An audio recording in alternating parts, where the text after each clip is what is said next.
시청자 여러분 안녕하십니까? 뉴스타트 2부 시작합니다. G7 정상회의 참석차 출국한 이재명 대통령이 조금 전 캐나다에 도착했습니다. 이번 일정에서 가장 관심이 쏠리는 건 트럼프 대통령 그리고 이시바 총리와의 양자회담 여부인데요. 특히 미국과는 관세 협상을 포함한 각종 현안이 산적해 있어 외교 역량을 보여줘야 한다는 지적이 나옵니다. 중동 상황도 살펴보겠습니다. 이스라엘과 이란의 군사적 충돌 자체는 이어지고 있습니다. 이번에는 이스라엘이 이란의 국영방송을 폭격하기도 했습니다. 다만 이란이 적대 행위를 끝내고 미국과의 핵 협상 재개를 원한다는 뜻을 밝혔는데요. 갈등이 완화될 것이라는 기대감이 커지는 분위기입니다. 그럼 이 시각 주요 뉴스부터 살펴보겠습니다.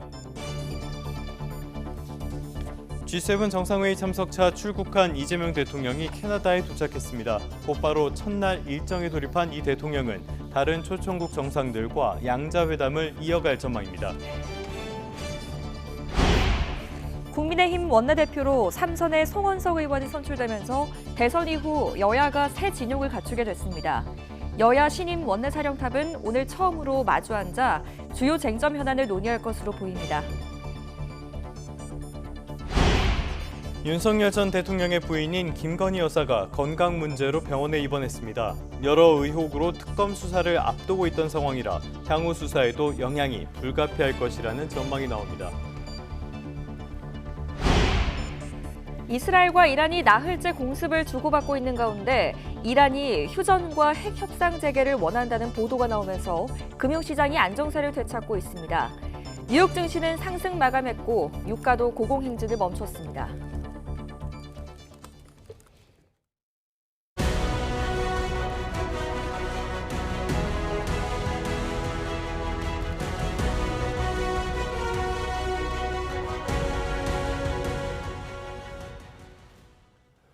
첫 소식입니다. G7 정상회의에 참석하기 위해 어제 오후에 출국한 이재명 대통령이 조금 전에 캐나다에 도착했습니다. 곧바로 첫날 일정을 시작했는데요. 캐나다 현지에 나가 있는 취재기자 연결해서 자세한 이야기 들어보겠습니다. 강진원 기자. 네, 캐나다 캘거리에 마련된 대통령실 프레스센터에 나와 있습니다. 네, 캐나다에 이재명 대통령 언제쯤 도착한 겁니까? 네, 이 대통령과 김혜경 여사, 수행원 등을 태운 대통령 전용기는 우리 시각으로 오늘 새벽 3시쯤 캘거리 국제공항에 착륙했습니다. 현지 시각으로는 16일 낮 12시쯤입니다. 기자단 본진도 함께 오면서 이곳 캘거리 대통령실 프레스센터도 북적이기 시작했습니다.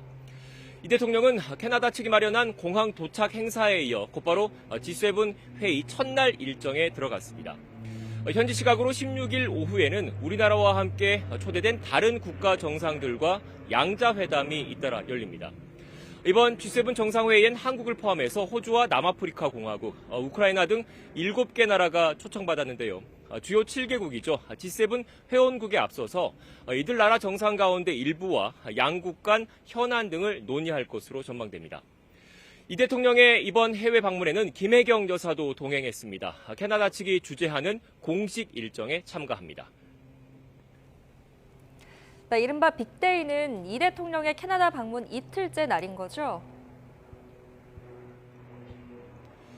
네, 맞습니다. 이 대통령은 현지 시각으로 캐나다 방문 이틀째인 17일 G7 정상회의 장소로 이동합니다. 제가 있는 이곳 캘거리에서 100km가량 떨어진 카나나스키스라는 곳인데요. 캐나다 로키 산맥 중심부에 있는 대표적인 휴양지입니다.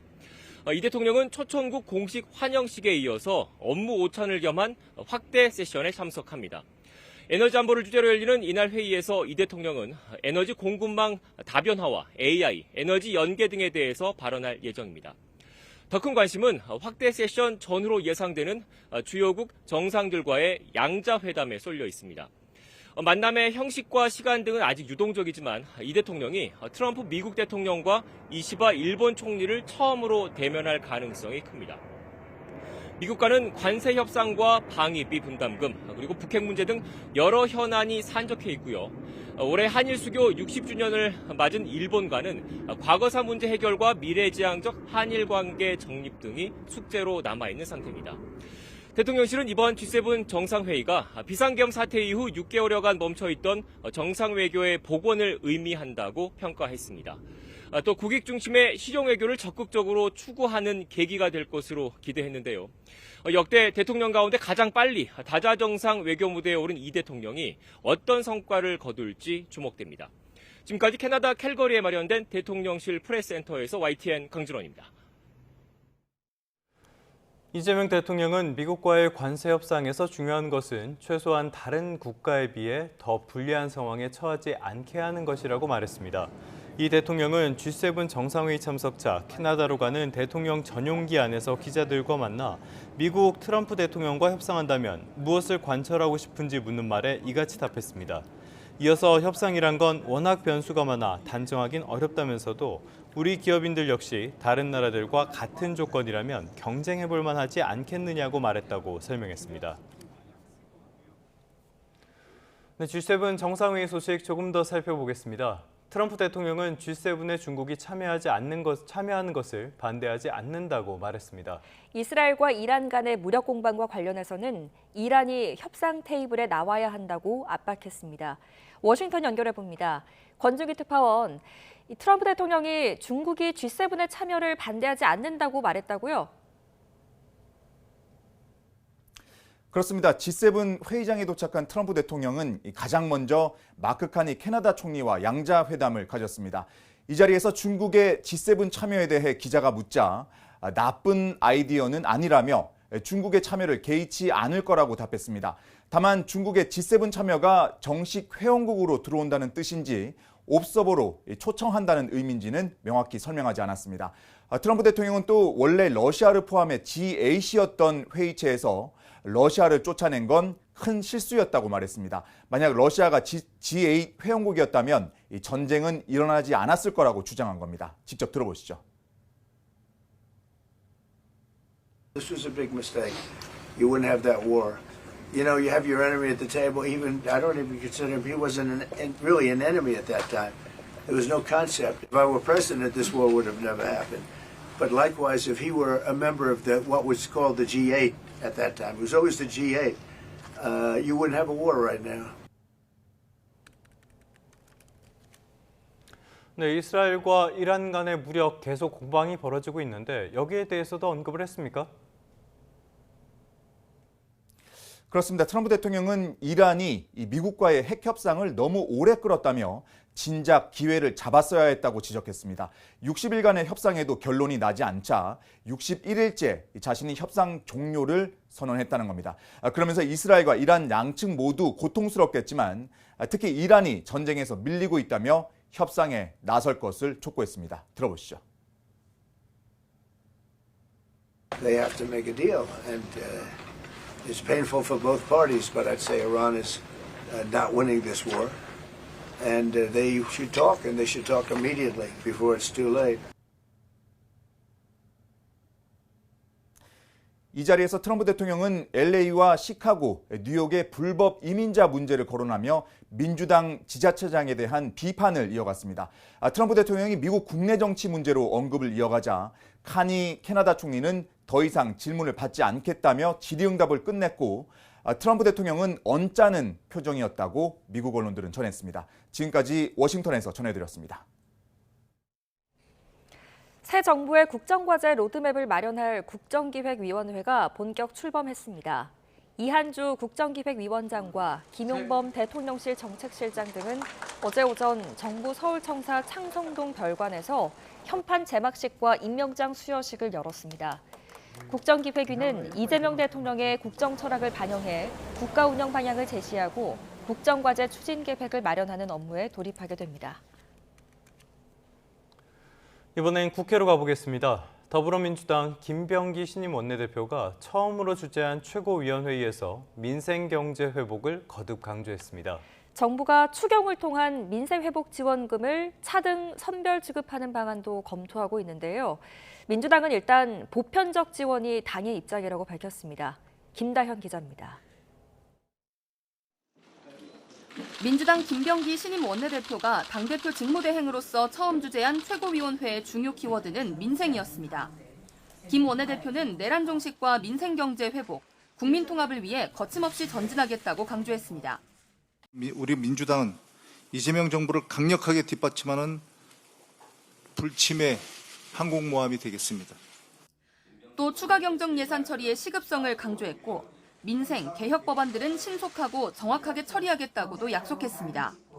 우원식 국회의장을 만나서도 걱정되는 마음에 잠을 못 이룰 정도라며 민생을 회복하고 국가를 정상화하는 데 최선을 다하겠다고 언급했습니다. 김 원내대표는 추경과 민생법안 처리를 위해 법제사법위원장과 예산결산특별위원장 선임이 필요하다면서 우원식 의장에게 이번 주 본회의를 열어달라고 요청했습니다. 자연스레 관심은 민생경제 회복의 핵심인 20조 원 안팎의 2차 추경의 규모와 방식, 시기에 쏠립니다.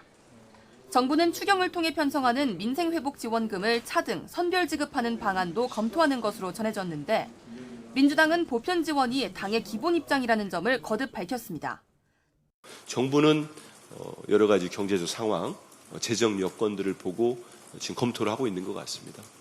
정부 입장이 전형해지고 하면은 당정 말씀하신 대로 협의를 거쳐서 정부가 추경안을 국회에 제출한 뒤 공식적인 심사 절차가 시작되는 만큼 이르면 이번 달 말이나 다음 달 초 집행이 가능할 것으로 전망됩니다.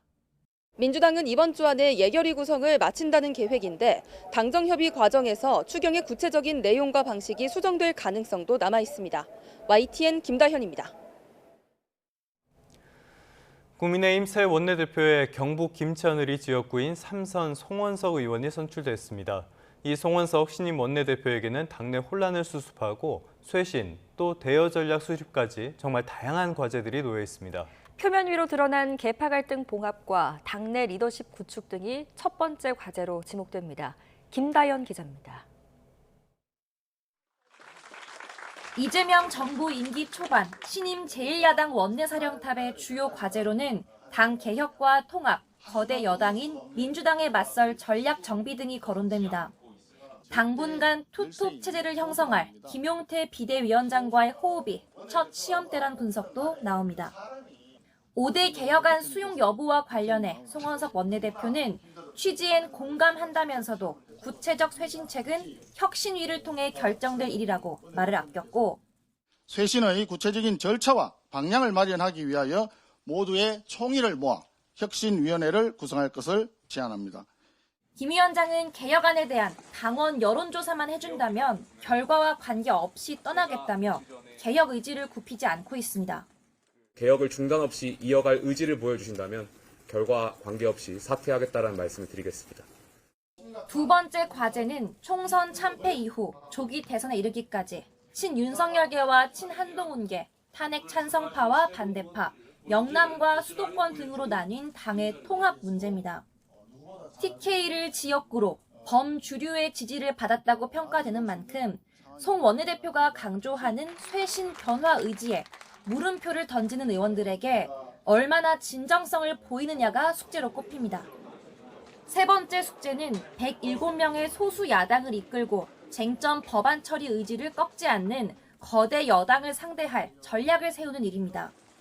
관례상 원내 2당의 몫이었던 명분을 내세워 법사위원장 자리를 되찾겠다는 의지를 강조했는데 민주당이 이 같은 요구에 호응할지는 여전히 안개 속입니다.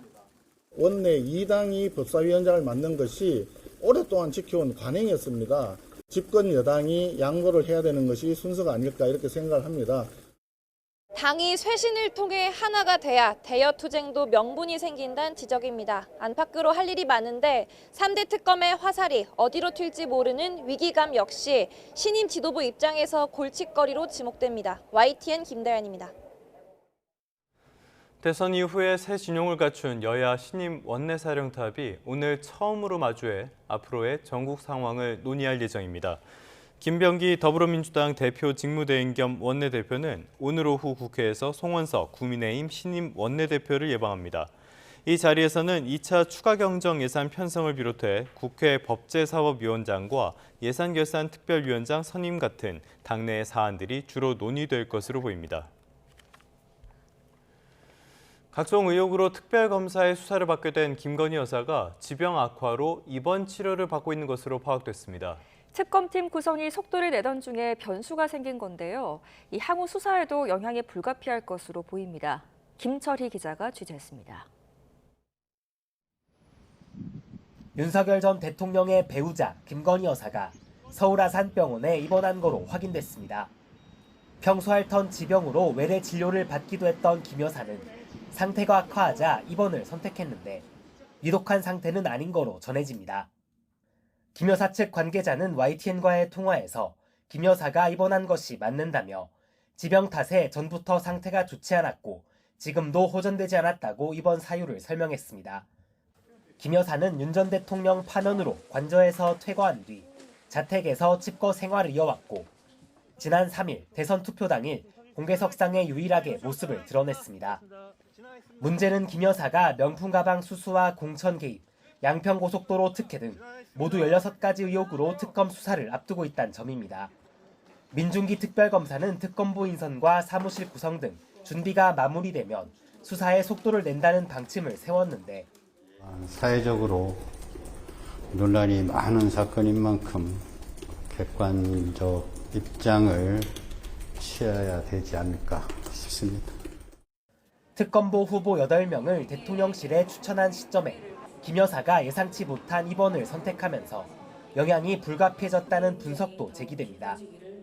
의혹 확인의 최종 단계는 당사자 조사일 수밖에 없는데 앞서 김 여사에 대한 검찰의 출장 조사가 논란을 불러온 바 있어 이번에는 김 여사 소환이 유력한 상황입니다. 특히 명태균 공천 개입 의혹 사건의 경우 상당 기간 수사가 진행돼 김 여사를 당장 소환할 수 있을 정도로 궤도에 올랐다는 평가도 있습니다. 결국 김 여사의 병증이 얼마나 깊은지 또 언제 퇴원하는지가 향후 특검의 수사 속도에 변수로 작용할 거란 전망입니다. YTN 김철입니다. 김건희 여사 관련 의혹은 하루가 다르게 새로 터져 나오고 있습니다. 이번에는 건진법사 전성배 씨가 통일교 측으로부터 받은 샤넬 가방 2개, 이거를 가방 3개와 신발 1개로 교환했다는 소식이 나왔습니다. 검찰은 이 신발이 김건희 여사의 발에 맞는지도 확인할 것으로 보이는데요.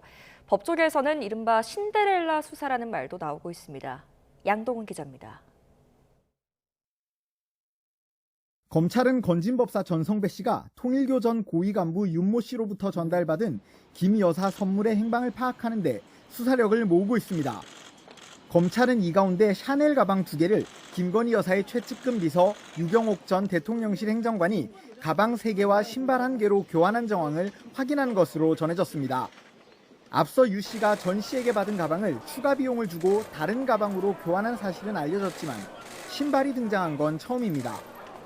검찰은 교환한 물품이 김 여사에게 전달됐을 것으로 의심하고 있는데 특히 신발 사이즈가 김 여사의 치수와 비슷한지가 관건이 될 것으로 보입니다.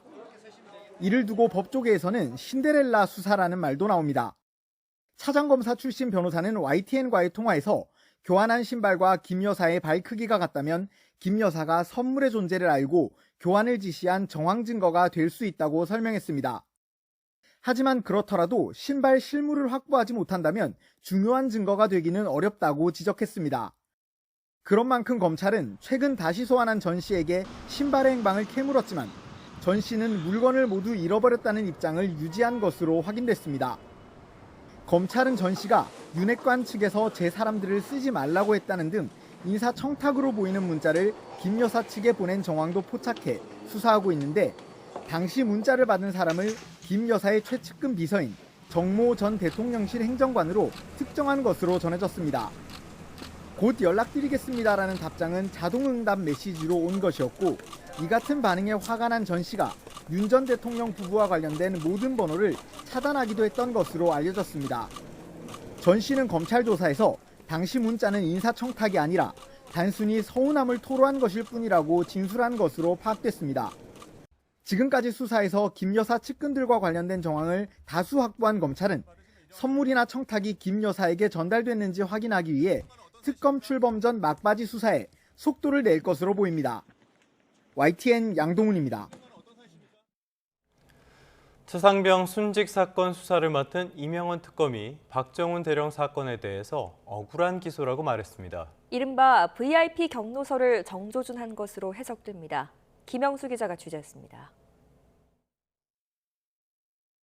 이른바 VIP 경로설은 최상병 특검에서 규명해야 할 핵심 의혹 가운데 하나입니다.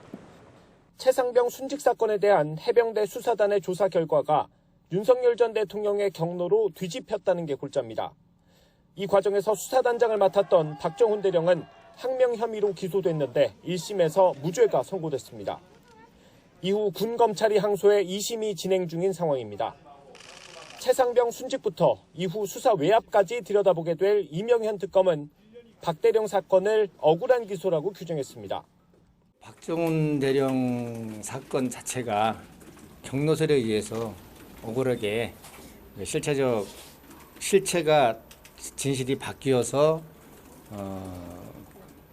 억울하게 기소가 된 사건이기 때문에 이 특검은 임명된 직후 박 대령의 변호인인 김정민 변호사를 만나 특검부 자리까지 제안했던 것으로 파악됐습니다.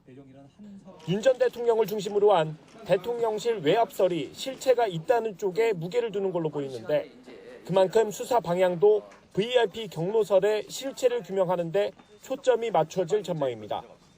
이 특검은 다만 박 대령의 항소 취하 여부에 대해서는 법리 검토가 필요하다고 설명했습니다. 또 특검부 인선의 경우 물망에 있는 후보들로 추천할 수 있고 일부는 압축된 상태라고 밝혔습니다. YTN 김영수입니다.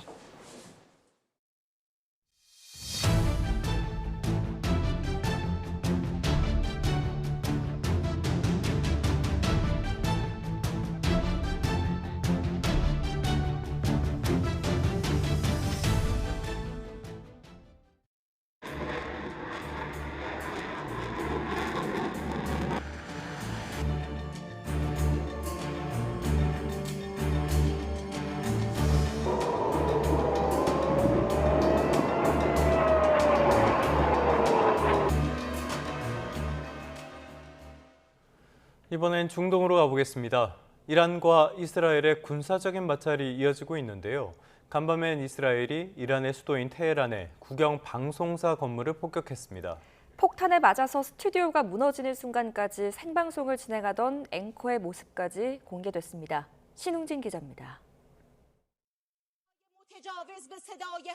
이란 국영방송 앵커가 이스라엘의 공습 상황을 화면과 함께 실시간으로 전합니다.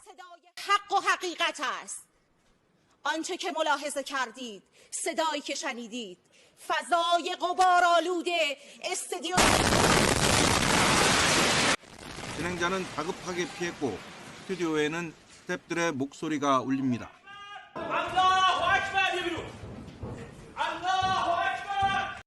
현지 시간 16일 저녁 이란 수도 테헤란의 국영방송 IRIB가 이스라엘의 공습을 두 차례 받았습니다. 건물이 화염에 휩싸일 정도로 파괴되면서 생방송은 중단됐습니다. 공습 약 1시간 전 이스라엘군은 이례적으로 테헤란에 대피령을 내렸습니다. 페르시아어로 이스라엘군은 앞으로 몇 시간 내로 테헤란 3구 지역에서 이란의 군사시설을 공격하는 작전을 펼 것이라고 밝혔습니다. 이스라엘 카츠 이스라엘 국방장관은 이란의 선전선동 확성기가 곧 사라질 것이라고 말했습니다. 3구에는 IRIB가 있기 때문에 이곳이 목표였음을 시사한 것입니다. IRIB 측은 폭격 가능성을 충분히 인지하고도 위험을 무릅쓴 채 생방송을 진행한 것으로 보입니다. 폭격 당시 앵커는 별다른 부상 없이 다시 카메라 앞에 섰습니다. IRIB는 이스라엘이 이란 국민과 진실의 목소리를 침묵시키려 했다고 비난하며 다른 스튜디오를 이용해 곧바로 방송을 재개했습니다. YTN 신홍진입니다. 이란이 휴전과 핵 협상 재개를 원한다는 보도가 나오면서 뉴욕 증시는 동반 상승했고요. 유가는 하락했습니다. 다만 트럼프의 관세 정책으로 미국 경기에 대한 불안감은 이어지고 있습니다. 뉴욕으로 가봅니다. 이승윤 특파원, 중동 긴장이 완화될 것이라는 기대감이 있는데 시장은 어떻게 반응했습니까? 네, 이란이 이스라엘의 공격에 참여하지 않는 한 미국과의 핵 협상 복귀 가능성을 내비쳤고 무력 공격 액제 메시지를 이스라엘에 전달했다고 월스트리트저널이 보도했습니다. 또 미국은 중동에 항공모함을 추가로 배치하고 다수의 공중 급유기를 이동 전개하며 이 지역에 군사력을 집중하면서 사태 안정화에 나섰습니다. 이어 주요 7개국 G7 정상회의에서 유럽 국가들은 이스라엘과 이란의 이 분쟁 완화와 지역 안정 훼손 방지를 촉구하고 에너지 시장 등의 안정 보호에 나설 것이란 내용의 공동 성명 채택을 준비 중입니다. 이에 뉴욕 증권거래소에서 우량주 중심의 다우존스 30 산업평균 지수는 전장보다 0.75%, 대형주 중심의 스탠다드 앤 푸어스 500 지수는 0.94% 상승했습니다. 기술주 중심의 나스닥 종합지수는 전장보다 1.52% 올랐습니다. 반면 서부 텍사스산 원유 7월 인도분은 전장 대비 1.66% 배럴당 71.77달러에 거래됐습니다. 국제시장 비교 대상인 브렌트유 8월 인도분 가격은 전장 대비 1.35% 내린 73.23달러에 마감하며 고공행진을 끝냈습니다. 에버코어 ISIA는 이 시장은 분쟁이 제한적 양상으로 지속할 수 있다는 전망에 안도감을 느끼고 있다고 분석했습니다. 다만 분쟁이 몇 주 동안 지속할 것이고 이에 따라 리스크가 고조될 가능성도 여전히 있다는 게 기본적인 시나리오라고 설명했는데요. 전문가 얘기 직접 들어보시죠. Any kind of conflict going on in the Middle East, or particularly if it escalates, is going to lead to rising oil prices, which will lead to inflationary pressures. 네, 하지만 트럼프 대통령의 관세 여파로 미국의 제조업 타격 점점 현실화하고 있다는 지표도 있는 것 같습니다. 어떻게 나왔습니까? 네, 뉴욕 연방준비은행이 조사한 6월 뉴욕 엠파이어 제조업 지수는 경기선행 지표에 해당합니다. 마이너스 16을 기록했습니다. 이는 이 트럼프의 오락가락하는 관세 정책으로 미국의 제조업 경기가 크게 위축되고 있음을 시사합니다. 이는 전월의 마이너스 9.2 그리고 시장 예상치인 마이너스 5.9보다 훨씬 내려간 수치인데요. 미국 제조업 전반의 신규 주문 감소와 출하 부진, 고객 수요 악화를 의미합니다. 특히 뉴욕 제조업 지수는 4개월 연속 마이너스를 기록하고 있습니다. 원자재 가격 상승, 글로벌 공급망 교란, 소비 위축으로 미국 기업들의 활동이 지속적으로 위축되고 있음을 나타냅니다. 미국 제조업은 글로벌 공급망에 민감한데요. 관세가 부과되면 중간재와 부품 수입 가격이 올라가면서 생산 비용이 올라갈 수밖에 없습니다. 이번 지수에서 신규 주문 지수가 마이너스 14.2로 급감한 건 관세 부과 가능성을 의식한 기업들이 발주를 늦추거나 보류했을 가능성을 시사합니다. 경제 전문가들은 중동 사태와 이 관세 정책의 불확실성에 미국 기업들이 투자를 점점 망설이면서 사태를 계속 관망하고 있어서 앞으로 가도 문제라고 얘기합니다. 공급은 물론 고용 문제까지 불거질 수 있다고 진단하고 있습니다. 지금까지 뉴욕에서 YTN 이승윤입니다. 네, 보신 것처럼 이스라엘과 이란의 무력 충돌이 격화하고 있는 가운데 미국이 항공모함과 공중급유기를 중동으로 이동해 배치하고 있다고 외신들이 보도했습니다. 이스라엘의 이란 핵시설 및 군사기지에 대한 선제 공격이 지난 12일에 감행된 지 나흘 만에 이스라엘의 맹방인 미국이 군사력을 중동에 집중하면서 이 지역의 안보 위기는 더욱 고조될 수 있다는 우려도 나오고 있습니다. 네, 이렇게 이스라엘과 이란 분쟁이 격화하면서 경찰이 양국의 주한 대사관, 대사관저에 대한 경계를 강화했습니다. 서울 종로경찰서는 어제 서울 설인동에 있는 주한 이스라엘 대사관 앞에 기동대 버스 2대를 배치하는 등 경계 인력을 평소보다 2배로 늘렸다고 밝혔습니다. 경찰 관계자는 최근 국제 동향에 따라 이같이 조치했다고 설명했는데요. 서울 용산경찰서도 서울 동빙고동에 있는 주한 이란 대사관과 한남동에 있는 대사관저 주변으로 거점 순찰을 강화했다고 밝혔습니다. 다시 대통령실로 가보겠습니다. 이재명 정부가 추진하는 2차 추가 경정 예산안의 핵심은 민생회복지원금이죠. 선별이냐 보편이냐 이 부분도 논란거리인데 전 국민에게 15만 원을 일괄 지급하고 취약계층에는 최대 50만 원까지 주는 방안이 검토되고 있습니다. 오인석 기자입니다. 이재명 대통령의 대선 공약이었던 민생회복지원금은 당초 전 국민을 대상으로 25만 원을 동일하게 지급하는 보편 지원 성격이었습니다. 민생 회복과 경제 살리기부터 시작하겠습니다. 국가 재정을 마중물로 삼아 경제 선순환을 되살리겠습니다. 하지만 소득 수준을 고려하지 않고 전 국민에게 민생회복 지원금을 지급하는 것은 포퓰리즘이라는 지적과 올해 세수 부족으로 재정 건전성이 나빠질 수 있다는 우려가 제기됐습니다. 이 대통령도 비상경제점검 태스크포스 회의에서 지난 9일 취약계층과 소상공인의 지원을 우선하라고 당부했습니다. 이에 따라 보편 지원 대신 차등 지원이 대안으로 부상했습니다. 정치권 등에 따르면 민생회복지원금은 두 차례에 나눠 소득별로 차등 지급하는 방안이 검토되고 있습니다. 기본적으로 모든 국민에게 15만 원씩 지급하고 차상위 계층 한부모 가정에는 30만 원, 기초생활수급자는 40만 원을 선별 지급하는 방식입니다. 이와 함께 건강보험료를 기준으로 소득 상위 10%를 제외한 전 국민에게 10만 원이 추가로 지급됩니다. 빠른 소비 진작을 위해 기본 금액을 신속히 먼저 주고 소득 상위 10%를 제외한 나머지 90%의 국민에게 추가 금액을 더 주는 1, 2차 단계별 지급 방식입니다. 빠듯한 세수 여건을 고려하면서도 취약계층의 지원 효과를 높이려면 차등 지급이 불가피하다는 지적이 나옵니다. 민생회복지원금은 지역화폐 형태의 소비 쿠폰으로 지급됩니다. 다만 민주당은 보편 지원 입장을 고수하고 있어 최종적인 당정 협의 과정에서 수정될 가능성이 있습니다. 소득 상위 10% 고소득자의 지급 방안이 최종안에서 제외될 가능성도 있습니다. 예산 당국인 기획재정부는 이번 주 목요일 민생회복지원금 등이 포함된 20조 원 안팎의 2차 추경안을 국무회의에 상정할 계획입니다. YTN 오인석입니다. 이재명 대통령은 이 추가형 경정 예산 편성과 관련해 소득 지원과 소비 진작 정책같이 여러 의견들이 있다면서 두 가지 모두를 고려해야 한다고 밝혔습니다. 이 대통령은 G7 정상회의 참석차 캐나다로 가는 대통령 전용기 안에서 기자들과 만나 보편 지급과 선별 지급 방식에 대해서 어떻게 생각하느냐는 질문에 이같이 답했습니다.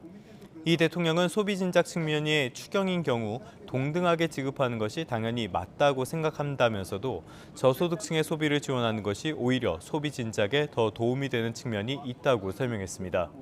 이어서 두 가지를 모두 고려하면서도 이를 섞는 방법이 어떨지를 생각하고 있다면서 재정 당국의 방안을 보고 당정 협의도 해야 하니까 더 살펴보겠다고 덧붙였습니다. 정부가 물가 안정과 민생 회복을 위해 유류세와 자동차 개별 소비세 인하 조치를 연장합니다. 여기에 더해서 480억 원을 투입해 농축수산물 할인을 지원하고요. 달걀과 닭고기 같은 핵심 품목에 대한 관리도 강화하기로 했습니다. 이승은 기자입니다. 서울 휘발유값이 1리터에 평균 1,700원을 넘었습니다. 중동 사태 격화 여파가 반영되기 전인데도 상승세로 돌아섰습니다. 정부는 유류세 인하를 8월 말까지 2달 더 연장하기로 했습니다. 현재 휘발유에 대한 유류세 인하율은 10%, 경유와 LPG 부탄에 대한 인하율은 15%입니다. 중동 사태로 인한 국제 유가 상승에 대응해 유류세 인하와 유가 연동 보조금 지급을 2개월 연장하겠습니다. 승용차 개별 소비세 한시적 인하도 오는 12월까지 6달 연장됩니다. 승용차 개별 소비세는 100만 원을 한도로 기본 세율 5%를 3.5%로 내린 상황입니다. 전후방 파급 효과가 큰 자동차 산업. 올해 들어 지난달까지 차 내수 판매는 늘었지만 수출은 3.8%, 생산은 1.9% 줄었습니다. 가격이 급등한 달걀의 경우 산란계 협회가 고시 가격을 강제해 값을 끌어올렸는지 확인하기 위해 공정거래위원회가 현장 조사에 나섰습니다. 정부는 앞으로 생산자 단체가 아닌 축산물 품질평가원이 산지 가격을 발표하는 방안을 추진합니다. 가격이 불안한 닭고기는 다음 달 태국산 4,000톤을 들여오고 브라질 조류 독감 미발생 지역에서 생산된 건 8월 중순부터 들여올 예정입니다. 고등어는 10,000톤에 대한 관세를 연말까지 깎아주기로 했습니다. 정부는 휴가철을 맞아 다음 달까지 460억 원을 투입해 농축수산물 할인을 지원합니다. 중소식품기업을 위해서는 국산 농산물 구매 지원 정책 자금 200억 원을 편성합니다. YTN 이승은입니다. 새 정부가 물가 안정에 나선 가운데 공정거래위원회가 달걀값 상승을 정조준했습니다. 공정위는 최근 달걀값 상승을 대한산란계협회가 주도한 혐의를 잡고 본격 수사에 나섰습니다. 현장 조사 대상지는 충북 오송 산란계협회 본부와 경기지회, 충남지회 이렇게 세 곳입니다. 공정위는 산란계협회가 주도해서 발표하는 고시 가격을 회원사가 따르도록 강제해 달걀 가격을 끌어올렸는지와 담합 여부 등을 조사하는 것으로 알려졌습니다. 대북전단 살포 중지 요청에도 일부 민간단체의 살포가 발생하자 정부가 처벌 규제의 실효성 확보 차원에서 항공안전법 등의 법률 개정을 검토하기로 했습니다. 통일부는 어제 불법적인 대북전단 살포를 막기 위한 유관부처 회의를 개최했다며 이같이 밝혔는데요. 현행법인 항공안전법과 재난안전법, 고압가스 안전관리법, 공유수면법 등으로 전단 살포 행위를 규율할 수 있다는 점은 확인했지만 효과적인 처벌을 위해 세부적인 적용 기준이 필요하다는 취지입니다.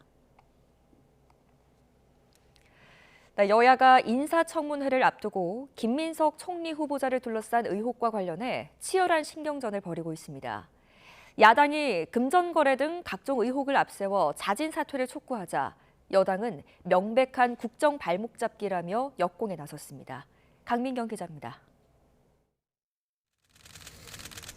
국민의힘이 문제 삼는 김민석 국무총리 후보자 관련 논란은 크게 세 가지입니다. 신고 재산이 2억 원뿐이었던 김 후보자의 정치 자금 출처와 지난 2010년 중국 칭화대 석사학위 취득 과정, 그리고 자녀 입시 특혜 의혹입니다. 특히 과거 김 후보자에게 불법 정치 자금을 제공하고 지난해까지 국회의원 후원회장을 맡았던 강모 씨와의 관계를 정조준하고 있습니다. 두 사람이 수차례 금전 거래를 이어온 데다가 과거 김 후보자에게 1,000만 원을 빌려준 사람도 강 씨 회사 직원으로 밝혀졌다며 사실상 정치적 스폰서 아니냐고 의혹을 제기했습니다. 이쯤 되면은 김민석 후보자가 아니라 강신성 씨가 총리 인사청문회에 나와야 합니다. 김민석 후보자는 혹독하리만큼 끈질기게 사적 채무 등을 다 갚았다며 해명에 나섰지만 국민의힘은 오히려 김 후보자의 자진 사퇴를 촉구하며 압박 수위를 높였습니다. 인사권자인 이재명 대통령이 지명을 철회해야 한다는 주장까지 했습니다. 많은 시민들의 우려 그리고 지탄을 제대로 인지하시고 지금이라도 김민석 후보자에 대한 지명을 철회하는 것이 이재명 정부의 국정 철학에 맞지 않나. 민주당은 즉각 엄호에 나섰습니다. 김 후보자가 사적 채무를 전액 상환했고 아들도 아빠 찬스 의혹이 불거진 입법 활동을 대학 입시에 활용하지 않았다며 비방이 도를 넘었다고 주장했습니다. 청문회도 개최해야 되지 않는 상태에서 사퇴를 주장하는 것은 좀 안 맞는 것 같고요. 후보자 자진 사퇴를 요구하는 야당의 진짜 목적을 정조준하기도 했습니다. 이재명 정부 출범 자체를 지연시키려는 의도가 엿보인다며 국민 눈높이에 맞는 인사검증에 전념하라고 쏘아붙였습니다. 이쯤 되면 인사검증이 아니라 이재명 정부를 시작부터 발목 잡겠다는 의도의 정치 공작으로 볼 수밖에 없습니다. 청문회 일정 확정을 앞두고 인사청문 날짜를 늘리자는 야당과 이틀이면 충분하다는 여당의 삿바 싸움이 이어지고 있습니다. 김민석 후보자 청문회가 인사청문 전국에서 여야가 직접 맞붙는 최대 격돌 무대가 될 걸로 보입니다. YTN 강민경입니다. 이재명 대통령은 김민석 국무총리 후보자의 여러 의혹에 대해 김 후보자 본인이 인사청문회에서 충분히 설명할 수 있을 것으로 생각한다고 밝혔습니다. 이 대통령은 G7 정상회의 참석차 캐나다로 가는 대통령 전용기 안에서 기자들을 만나 김 후보자 본인에게도 물었지만 의혹에 불과하다고 말씀하고 있다며 이같이 말했습니다. 오늘의 경제 뉴스 그리고 경제 일정입니다. 지난달 수입 물가가 국제유가와 원달러 환율 하락 영향에 넉 달째 하락했습니다. 한국은행 자료를 보면 5월의 수입 물가는 전달보다 3.7% 하락해서 2024년 11월 이후 1년 6개월 만에 최저치를 기록했습니다. 국제유가와 원달러 환율 하락 때문인데요. 4월과 비교해서 원유가 9.2%, 우연탄이 7.8%, 커피가 6.1% 하락한 것으로 집계됐습니다. 스위스 국제경영개발대학원 IMD가 오늘 2025년 국가경쟁력 평가 결과를 발표합니다. 경제 성과와 정부, 기업 효율성, 인프라 분야를 평가해서 순위를 매기는데요. 지난해 역대 최고 순위였던 20위를 기록한 우리나라, 올해는 몇 위를 차지했을지 주목됩니다. 지난 4월에 일어났던 광명 신안산선 붕괴 사고, 이거 사고를 조사할 건설사고조사위원회가 조사 기간을 오늘부터 석 달 동안 연장합니다. 설계 적정성 정밀 검토와 사고 구간 지질, 집안 조사 추가로 필요하다고 판단해서 기간을 늘렸는데요. 필요한 경우에는 추가로 연장한다는 방침입니다. 예년보다 이른 장마 예보에 자연재해 예방을 위한 대비 손길도 분주해졌습니다. 산업부도 장마와 태풍 대비 원전 설비 안전 점검을 시작할 예정인데요. 최근 국내 원전 건물에서 화재나 황산 누출 등 크고 작은 사고가 잇따르고 있어서 철저한 점검이 필요할 것으로 보입니다. 최근에 캠핑장 관련 소비자 불만 사례가 꾸준히 발생하고 있는 것으로 나타났습니다. 한국소비자원은 지난해까지 5년 동안 소비자원에 접수된 캠핑장 관련 피해 구제 건수는 총 327건으로 2021년 52건에서 2024년 77건으로 늘었다고 밝혔습니다. 주요 피해 유형은 계약 해제 및 위약금 분쟁이 55.9%로 절반을 넘었고요. 청약 철회 거부가 19.3%로 뒤를 이었습니다.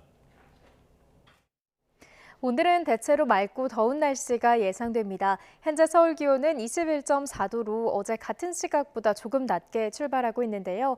하지만 낮 동안에는 기온이 29도까지 오르면서 후텁지근하겠습니다. 외출 시 시원한 옷차림 하고 나오시기 바랍니다.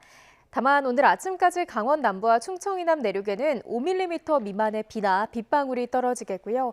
낮부터는 맑은 하늘이 드러나며 자외선과 오존이 강해지겠습니다. 또 대기 불안정으로 인한 소나기도 내립니다. 수도권을 제외한 내륙 곳곳에 5에서 40mm의 소나기가 벼락과 돌풍을 동반하며 쏟아질 수 있겠습니다. 현재 기온 살펴보겠습니다. 현재 서울 기온 21.4도, 창원은 21도로 출발하고 있고요. 낮 기온은 대부분 30도 안팎을 보이며 덥겠습니다. 서울 한낮 기온 29도, 광주도 29도, 대구는 31도까지 오르겠습니다. 내일까지는 맑은 날씨 속에 낮더위가 이어지겠지만 목요일 밤부터는 다시 전국에 비가 내릴 전망입니다. 날씨였습니다.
이번엔 윤 전 대통령으로 시선을 돌려보겠습니다.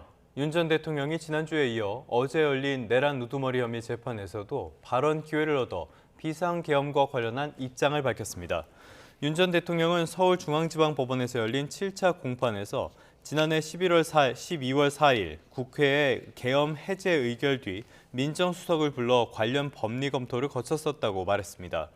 이어 민정수석이 하자는 있지만 받아들이는 게 좋겠다고 말했고 이에 따라서 계엄 해제 대국민 브리핑용 문안을 만들 것을 지시했었다고 설명했습니다.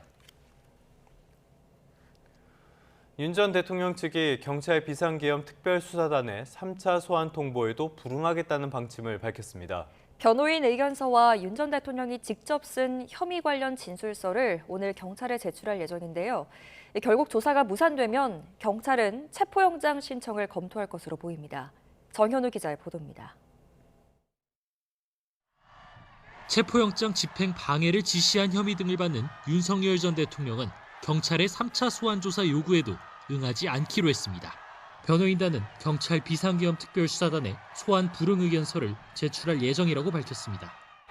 경찰 출석 요구 이번엔 응하실까요? 경찰 수사의 부적법성을 지적하면서 서면 또는 제3의 장소에서 진행되는 조사엔 협조할 의향이 있다는 내용을 의견서에 담을 것이라고 설명했습니다. 또 이번엔 윤석열 전 대통령이 혐의와 관련해 직접 쓴 진술서도 경찰에 함께 제출할 계획이라고 밝혔습니다.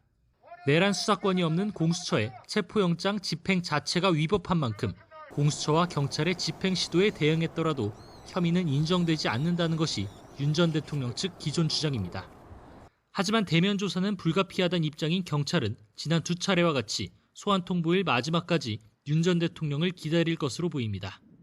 통상 3차 소환 통보까지 불응할 경우 피의자 체포에 나서는 만큼 결국 소환 조사가 무산되면 경찰은 윤 전 대통령에 대한 체포영장 신청을 검토할 전망입니다.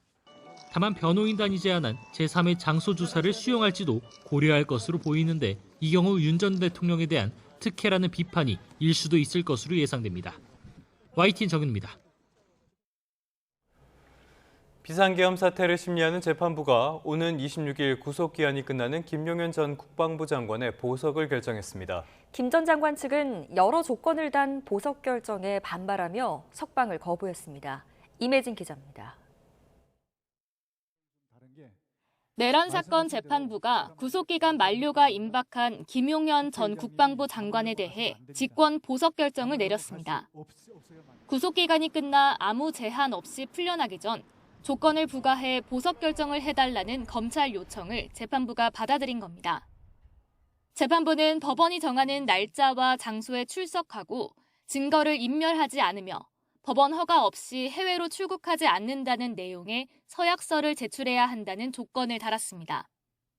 보증금 1억 원 납부와 함께 피의자나 피고인, 참고인 등과 연락을 주고받아서는 안 된다는 조건도 포함됐습니다. 그러면서 구속기간 안에 심리를 마치기 어려운 상황에서 구속 만료를 앞두고 피고인 출석 확보와 증거인멸 방지 조건을 부과하는 보석이 통상적이라고 설명했습니다. 조건 없는 석방을 주장해온 김 전 장관 측은 이 같은 결정이 부당하다며 석방을 거부했습니다. 구속기간 만료 직전 피고인의 의사에 반하는 조건부 석방은 실질적으로 인신의 자유를 제한하는 또 다른 형태의 구속과 같다는 겁니다. 그러면서 1심 법원의 직권 보석 결정을 취소해달라며 즉각 항고했습니다. 이와 함께 보석 집행정지 가처분도 신청했는데 구속기간 만료일인 26일 전 보석 절차 중지 여부가 결정될 것으로 보입니다. 다만 어떤 결과가 나오든 김 전 장관 측이 서약서 제출 등 조건을 이행하지 않으면 보석 석방은 이뤄지지 않을 가능성이 큽니다. 현재 구속 상태인 이진우 전 육군 수도방위 사령관과 여인영 전 국군 방첩사령관, 김봉식 전 서울경찰청장 등 다른 내란 혐의 피고인들의 구속 만료 기한도 얼마 남지 않은 상황. 김 전 장관의 조건부 석방 여부가 다른 피고인들에도 영향을 미칠 것으로 보입니다. YTN 임혜진입니다. 더불어민주당은 내란 혐의로 구속돼 재판을 받아온 김용현 전 국방부 장관이 보석 석방 결정을 받자 유감스럽고 개탄스럽다는 입장을 밝혔습니다. 한민수 대변인은 최고위원회의 이후 기자들을 만나 윤석열 전 대통령을 풀어준 서울중앙지법 지귀현 부장판사가 내란 2인자라고 할 수 있는 김 전 장관에 대해서도 직권 보석 결정으로 같은 결정을 내렸다며 이같이 비판했습니다. 이어 국민이 하루빨리 내란이 종식되길 바라는 상황에서 이번 결정이 올바른 결정인지 의문을 갖지 않을 수 없다며 민주당은 강력히 대응해 나가겠다고 강조했습니다. 문재인 전 대통령의 뇌물수수 혐의 사건 재판이 오늘부터 시작됩니다. 서울중앙지방법원은 오늘 오후 2시 문 전 대통령 사건의 1차 공판준비 기일을 진행합니다. 공판준비 기일은 정식 재판에 앞서 혐의에 대한 입장을 확인하고 앞으로 심리 계획 등을 정리하는 절차로 피고인의 출석 의무는 없습니다. 이번엔 사건 사고 소식도 살펴보겠습니다. SUV 차량이 상가를 들이받아 3명이 다쳤습니다. 오토바이가 전신주를 충돌해 운전자가 숨지기도 했습니다. 유서연 기자입니다. SUV 차량이 뒤집힌 채 건물 앞에 멈춰서 있습니다. 가게 유리는 산산조각이 났고 골조도 휘어져 버렸습니다. 어제 저녁 6시 반쯤 경기 용인시 기흥역 인근에서 SUV가 상가를 들이받은 겁니다. 이 사고로 50대 운전자와 가게 직원 등 3명이 다쳐 병원으로 옮겨졌는데 생명에 지장은 없는 것으로 확인됐습니다. 완전 그냥 상가 그 매장이 다 무너져가지고 앞에가 완전 찌그러져가지고 그냥 SUV라는 것밖에 못 알아볼 정도예요. 경찰은 좌회선 차로에 있던 SUV가 직진해 2차로에서 좌회전하려던 승용차와 부딪히면서 튕겨 나간 것으로 보고 있습니다. 도로 한편에 오토바이가 쓰러져 있습니다. 어제 오후 5시 50분쯤 제주시 구저읍 평대리에서 오토바이가 전신주를 들이받아 30대 운전자가 숨졌습니다. 경찰은 운전 부주의로 사고가 난 것으로 보고 정확한 경위를 조사하고 있습니다. 홍천강에서는 물놀이하던 10대 4명이 급류에 휩쓸리는 사고가 났습니다. 3명은 구조되거나 스스로 대피했지만 1명은 실종됐습니다.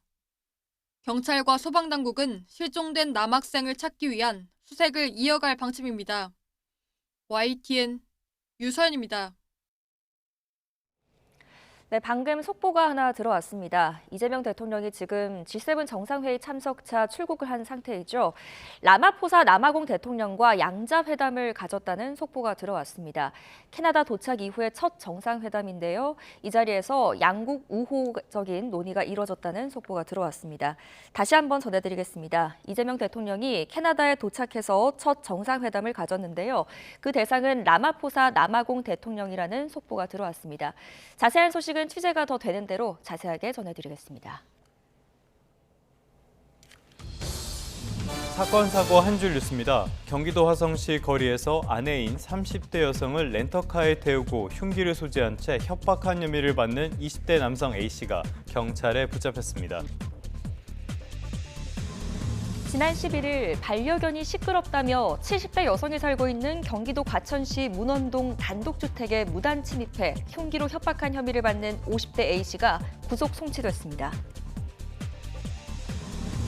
경기 의정부경찰서는 숙박업소에서 성매매를 알선한 혐의로 60대 업주 A씨를 입건해 조사하고 있습니다. 서울 강남경찰서는 베트남에서 들여온 마약을 국내에 유통하려 한 혐의로 국내 총책 30대 남성 A씨 등 5명을 구속 송치하고 1명을 불구속 송치했습니다. 지난 2일 경기도 양주시 옥정동 어린이 보호구역에서 학원차를 몰고 우회전하다 초록신호에서 횡단보도를 건너던 7살 여자아이를 치고도 구호 조치를 하지 않은 혐의를 받는 70대 남성이 불구속 입건됐습니다. 자신이 일하는 병원의 금고에서 여러 차례에 걸쳐 수천만 원을 훔친 30대에게 1년 4개월의 징역형이 선고됐습니다. 지인들과 함께 소에게 판돈을 걸고 화투를 친 혐의로 기소된 60대 남성이 1심에 이어 항소심에서도 무죄를 선고받았습니다. 지금까지 사건 사고 한 줄 뉴스였습니다. 다음 소식입니다. 극우 성향 교육단체인 리박스쿨과 관련된 기관에서 교육이나 자격증을 받은 늘봄 강사가 40명이 넘는 것으로 확인됐습니다. 교육부는 현재까지 현장 점검에서 교육 중립성을 위반한 사항이 없었다라고 강조했는데요. 교원단체는 실태 조사가 더 철저하게 이루어져야 한다고 지적했습니다. 이문석 기자입니다.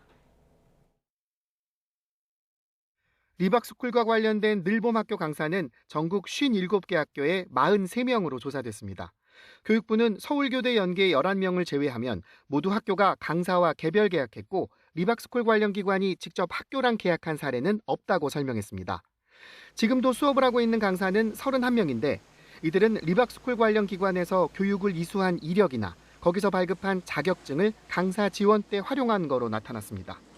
교육부 관계자는 해당 강사들의 늘봄 프로그램이 과학과 체육, 미술 분야에 한정됐지 역사 관련 수업은 없었다고 선을 그었습니다. 다만 가장 중요한 사항인 해당 강사들이 극우 역사관 발언 등 교육 중립성을 해친 수업을 했는지는 현장 점검을 통해 확인하고 있습니다. 교육이 실제로 이루어진 것에 대한 학생이나 학부모님들의 의견을 저희가 확인을 해야 되는 절차를 저희가 거칠 예정입니다. 현재 57개 학교 중 12곳 점검을 마쳤는데 문제는 없었다고 밝혔습니다. 하지만 현장 점검 때 정작 수업받은 당사자인 학생들에 대해 직접 조사도 학부모를 통한 간접 조사도 이루어지지 않았습니다. 관련 강사 수업에 민원이 있었는지 같은 과거 자료를 학교 관계자로부터 답변받는 형식으로 현장 점검이 진행된 거로 확인됐습니다. 프로그램을 직접 들었던 학생이나 또 학생의 학부모를 대상으로 한 실태 조사도 분명히 이루어지는 것이 중요하다 이렇게 생각합니다. 이런 가운데 리박스쿨 대표뿐 아니라 협력단체인 대한교조 상임위원장이 교육부 정책자문위원으로 활동한 사실이 추가로 드러났습니다. 교육부 관계자는 바로 해촉했던 리박스쿨 대표와 달리 대한교조 상임위원장은 별도 해촉 계획이 없다고 말했습니다. YTN 이문석입니다. 건강검진을 받은 여성이 유방암 확진 통보를 받고 유방 부분 절제 수술까지 받았는데요. 알고 보니 암이 아니었던 것으로 확인이 됐습니다. 조직검사를 진행했던 녹십자 의료재단에서 실제 암 환자와 검체가 뒤바뀌면서 오진으로 이어진 것으로 드러났습니다. 이현정 기자입니다. 세종시에 사는 30대 여성 A씨는 지난해 9월 비의원에서 진행한 종합건강검진에서 팀윤성 유관암, 즉 유방암 확진 통보를 받았습니다. A씨는 놀란 마음에 검진 결과를 들고 서울에 있는 대형 병원 암센터를 찾아 종양 제거 수술을 받았습니다. 수술 직전 받은 검사에서 암이 아니라는 의견이 나왔지만 확신할 수 없는 상황이라 결국 수술을 진행했습니다. 2시간이 넘는 수술로 종양과 인근 조직까지 5cm를 제거하는 유방 부분 절제술을 받았는데 후속 치료를 위해 실시한 재조직 검사 결과 생각지도 못한 얘기를 들었습니다. A씨의 종양은 당장 제거할 필요가 없는 섬유선종으로 악성 종양, 암이 아니었던 겁니다. 더 놀라운 건 건강검진 과정에서 암세포가 검출된 조직이 A씨의 것이 아니었다는 점입니다. 결과적으로는 섬유선종이었다. 그래서 처음에 제출했던 슬라이드와 전혀 다르기 때문에 이것을 환자의 것으로 볼 수가 없다. 알고 보니 비의원으로부터 위탁받아 조직검사를 진행한 녹십자 의료재단에서 A씨와 다른 환자의 검체를 혼동해 라벨을 바꿔 붙인 것으로 확인됐습니다. 잘못된 검사 결과가 오진으로 이어져 수술까지 받은 겁니다. 이제 29세 나이로 암이라고 해서 가족들이 다 이제 뒤집어지고 저도 심리적으로 엄청 힘들고 모유수유나 앞으로의 이제 자녀들 출산에 위해서도 좀 중요한 그런 것이라고 생각을 하는데 이와 관련해 재단 측은 라벨을 붙이는 과정에서 착오가 있었다며 사과했습니다. 또 환자 검체를 가장 엄격하고 정확하게 관리해야 할 책임이 있는 기관으로서 이번 건을 심각하게 받아들이고 비슷한 오류가 발생하지 않도록 최선을 다하겠다는 입장을 밝혔습니다. A씨는 녹십자 의료재단과 비의원을 상대로 민형사 소송 등 법적 대응을 할 계획입니다. YTN 이현정입니다.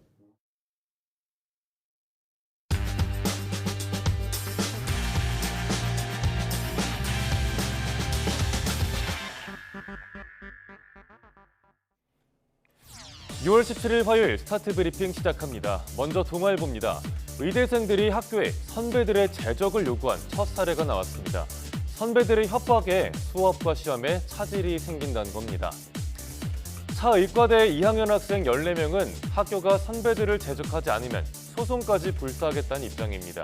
학교가 학칙대로 선배들을 재적하지 않았다는 건데요. 지난해 2월 시작된 의정 갈등 이후 의대 후배가 공개적으로 선배 재적을 요구한 건 이번이 처음입니다. 재적 예정 통보를 받은 건 강경파 3학년 학생들입니다. 후배들이 수업을 듣지 못하고 시험을 치지 못하도록 방해, 또 협박을 한 걸로 확인됐습니다. 녹취를 하지 못하게 휴대전화를 압수하고 블랙리스트를 만들어서 차별하겠다고 으름장을 놨다고 하네요. 차 의과대는 아직 협박한 학생들을 특정하지 못했고 재적 여부에 대해선 검토 중이라고 밝혔습니다. 또 선배와 동료의 강압에 못 이겨 출석하지 않은 학생은 재적 대상자에서 제외하기로 했습니다. 한편 을지대는 최근 수업을 방해한 의대생 2명에게 무기정학 처분을 내렸는데요. 교육부는 의대생 복귀와 관련해 접수된 피해 사례 18건을 수사기관에 의뢰한 상황입니다. 다음 한국일보입니다. 올여름 휴가 때 베트남 여행 계획 중인 분들이라면 주목하셔야겠습니다. 현지에서 유행 중인 홍역 때문인데요. 출국 6주 전엔 백신을 접종하라고 하는데 왜 그래야 되는지 보겠습니다. 베트남의 한 병원에서 홍역에 걸린 아이가 치료를 받고 있습니다. 몸 전체로 붉은 발진이 퍼지는데 면역력이 약한 유아는 폐렴과 뇌염 등 합병증을 앓을 우려도 있습니다. 홍역은 비말로도 쉽게 전파되는데요. 수두나 코로나 바이러스보다 더 전염성이 높습니다. 마스크 착용은 필수겠죠. 문제는 동남아를 비롯해 전 세계적으로 홍역이 유행하고 있다는 겁니다. 올해 5월까지 베트남에서 집계된 홍역 의심 사례만 8만 건이 넘습니다. 우리나라 사람들이 일본 다음으로 가장 많이 가는 여행지인데 주의해야겠죠. 홍역은 별도의 치료제가 없어서 예방 백신을 맞는 게 무엇보다 중요합니다. 출국 6주 전에 1차 접종, 또 한 달 뒤에는 2차 접종까지 하면 97%의 예방 효과가 있다고 합니다. 지금 동남아시아에선 댕기열이나 A형 간염, 일본 뇌염이나 장티푸스의 감염도 흔합니다. 하지만 상당수는 백신이나 예방약으로 막을 수 있다는 사실, 여행 가서 아픈 것만큼 슬프고 억울한 게 없죠. 출국 6주 전이 좋지만 어렵더라도 최소 4주 전엔 예방접종하시길 바랍니다. 다음 중앙일보입니다. 축구나 야구 경기 끝나면 경기장 복도에 만들어지는 쓰레기산, 볼 때마다 눈살을 찌푸리게 되는데 이제는 변화의 바람이 불고 있습니다. 다회용기를 늘렸더니 경기장 쓰레기가 한 번에 100kg씩 줄었다고 하네요. 그간 없어서 못했던 거지 시민의식이 부족했던 건 아니었습니다. 성남시는 성남FC 홈구장의 매점과 푸드트럭에 다회용기를 도입했습니다. 자원순환관리사가 안내도 해주고요. 또 반납 인증 이벤트도 했더니 회수율이 97%에 달한다고 하네요. 다회용기를 적극 사용 중인 수원 월드컵 경기장은 3경기를 치르는 동안 폐기물이 308kg 줄었습니다. 또 다른 축구장과 야구장에서도 쓰레기 배출량이 대폭 줄고 있습니다. 다회용기의 스타트를 끄는 건 코로나 유행 당시에 배달업계였죠. 이후에 전국의 공공기관과 지자체, 대학, 축제 등으로도 번졌습니다. 회수율을 높이기 위해서 보증금제를 도입하기도 합니다. 기관이나 행사장 중심에서 벗어나서 일상에서도 다회용기를 사용할 방안 고민해볼 필요가 있겠습니다. 끝으로 조선일보입니다. 007 시리즈의 M이 현실이 됐습니다. 영국 정보기관 MI6가 116년 역사상 처음으로 여성 수장을 맡게 됐습니다. 007 시리즈의 여성 MI6 수장 M의 현실판 주인공은 바로 블레이즈 매트러웰리 신임국장입니다. 1999년 MI6에 합류해서 주로 중동과 유럽에서 활동한 기술혁신 담당자로 알려졌습니다. 영국 국내 정보기관 MI5에서도 간부급 보직을 맡은 경험이 있습니다. 러시아 유럽 내 파괴 공작 대응, 대중국 첩보 활동, 또 이란의 테러 저지 등이 매트러웰리의 주요 임무가 될 전망입니다. 한편 영국 정보기관은 최근 여성 수장이 많아지는 추세인데요. MI5가 2명, 또 정부통신본부에서도 1명의 여성 국장이 나온 바 있습니다. MI6 국장은 조직 내에서 실명이 알려지는 유일한 인물이기도 합니다. 매트러웰리는 취임하면 M이 아닌 C라는 코드명으로 불리게 됩니다. 6월 17일 아침 신문 살펴봤습니다. 지금까지 스타트 브리핑이었습니다.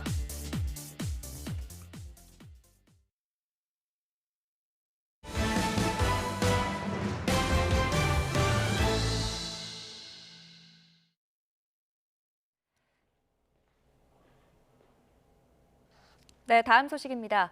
트럼프 미국 대통령 일가의 가족 기업인 트럼프 오거니제이션이 트럼프 모바일이라는 자체 브랜드로 이동통신 사업에 진출하고 황금색 외관을 띤 트럼프폰 출시도 예고했습니다. 트럼프 오거니제이션은 이동통신업체 트럼프 모바일을 통해 무제한 5G 요금제인 47 플랜을 출시한다고 밝혔습니다. 트럼프 모바일은 이동통신 재판매 서비스인 알뜰폰 서비스 업체로 미국 3대 주요 통신사의 통신망을 사용합니다. 47대 미 대통령인 트럼프 대통령을 의미하는 47 플랜은 월 6만 4천 원에 무제한 통화와 문자 데이터 사용, 24시간 긴급 출동 서비스, 원격 의료 서비스 등을 제공할 예정입니다.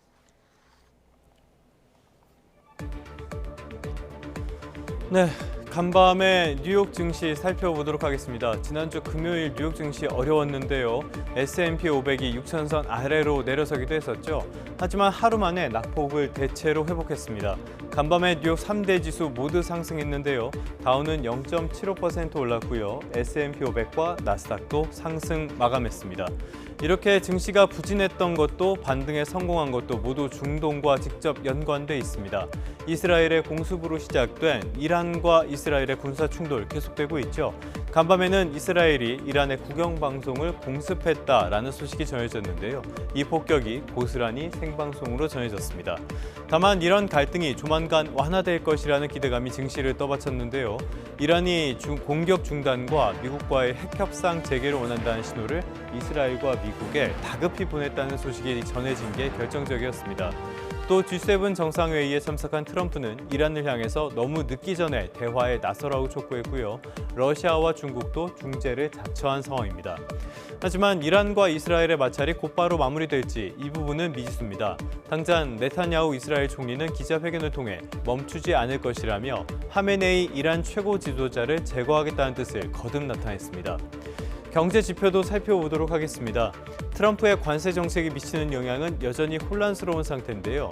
뉴욕 연방준비은행이 발표한 뉴욕 제조업 업황은 부진을 이어갔습니다. 6월 제조업 지수는 마이너스 16으로 한 달 전보다 대폭 하락했고요. 시장의 예상치도 많이 밑돌았습니다. 4개월째 위축세인데요. 다만 6개월 전망을 나타내는 미래사업 활동 지수는 마이너스에서 플러스로 전환했습니다. 제조업 업황이 개선될 것이라는 기대감도 있다는 거죠. 참 상황을 명확하게 평가하기 어려운 시기입니다. 간밤에 눈에 띄는 종목으로는 페이스북, 인스타그램으로 유명한 메타 플랫폼스입니다. 11년 전이죠. 지난 2014년에 왓츠 앱을 인수했는데요. 지금은 월간 활성 이용자 수가 30억 명에 달하는 세계 최대 규모의 모바일 메신저가 됐습니다. 당시에 메타는 광고와 게임, 상술은 없다고 선언했었는데요. 결국 11년 만에 일부 왓츠앱 서비스에 광고를 도입한다고 밝혔습니다. 사용자에게는 부정적인 뉴스일 수 있겠지만은 기업과 기업의 실적 그리고 주주에게는 좋은 소식이죠. 간밤의 주가는 2.9% 급등했습니다. 메타는 전 세계 디지털 광고 시장에서 15%가량을 차지하는 회사입니다. 이번에 광고 도입은 왓츠앱을 메타의 새 핵심으로 삼겠다는 전략으로 풀이되는데요. 앞으로의 행보에도 집중해 봐야겠습니다. 지금까지 3분 뉴욕 증시였습니다. 오늘은 다시 전국적으로 맑은 하늘이 드러나겠습니다. 쾌청한 날씨에 볕이 강하게 내리쬐면서 기온도 크게 오르겠는데요. 서울 한낮 기온은 29도, 대구는 31도까지 오르면서 덥겠습니다. 외출하실 때는 시원한 옷차림 해주시기 바랍니다. 또 우산도 챙겨 나오시는 게 좋겠습니다.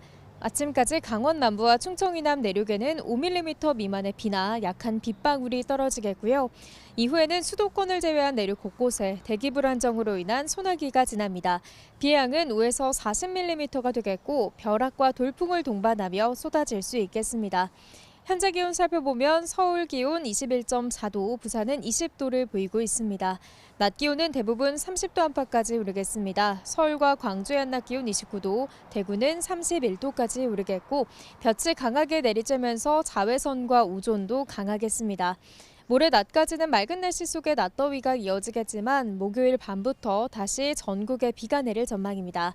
오늘 오전까지 경기 서해안을 중심으로 안개가 짙게 끼는 곳이 있겠습니다. 차간 거리를 넉넉히 두는 등 교통안전에 유의해 주시기 바랍니다. 지금까지 YTN 윤수빈입니다. 네, 뉴스타트 3부 잠시 뒤에 바로 이어집니다.